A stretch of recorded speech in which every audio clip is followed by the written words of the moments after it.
Okay, so what I'm gonna do is I'm gonna explain exactly how it is that Aristophanes, whatever his name was, computed the circumference of the Earth in 279 BC or whatever, 200 BC, whatever it was, 2,000 years ago or more.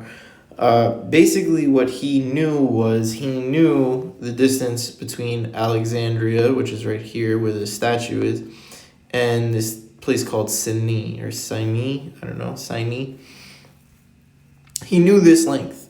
He had someone walk it and actually keep track of how much that length was. Then what he knew was that at Sini, at a certain time period, he knew that the sun would be directly overhead. So that means that the sun's rays, which is right here, would come in and go straight down all the way to this point right here. And he basically took and looked at the shadow at that same time at Athens.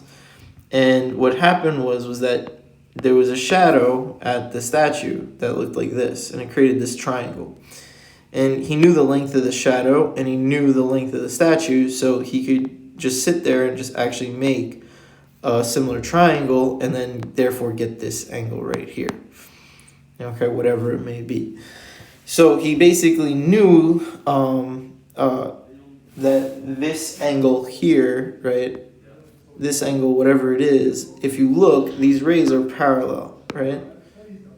So this line acts as a transversal, and this angle right here, right? This angle right here, whatever it is, he's calling it alpha, but whatever, we'll call it A.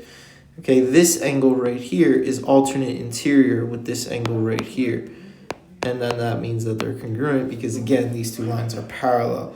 Once he knows this angle and this length, okay, he can compute the circumference of the Earth. Because he knows that this angle, right, or 360 divided by that angle A is equal to the circumference over this length between the two cities. He sets that up, that proportion, and this proportion will be true. You should convince yourself again. Look, if I draw another A right here, right? This A, what did I do? Yep. A, okay. Then this length is L. So this is L again, and you just need to see how many A's fit inside the 360, right? And that'll be equal to the circumference over the length. And you just, that's because you multiply, right? I mean, A, right? This is how many times A fits into 360. That's how many lengths I need to get the full circumference. And this is a general idea. Again, you could sit here and you could look up. We can go to do what I was just doing, which is stealing this picture from somewhere. And I could look up, right? So how did he do this? So I sat here and I could read. You can read about Aristophanes. And you can go down. You can see, so he basically, the measurement, the most famous result is attained, blah, blah, blah, meridian, blah, blah, blah, blah, blah, blah.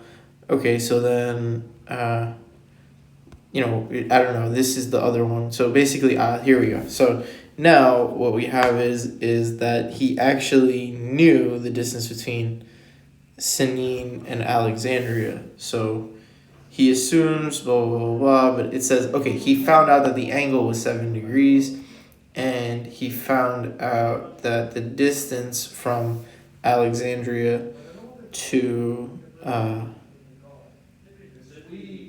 Alexandria to Sinin right here, if you can find it, 5,000 stadia.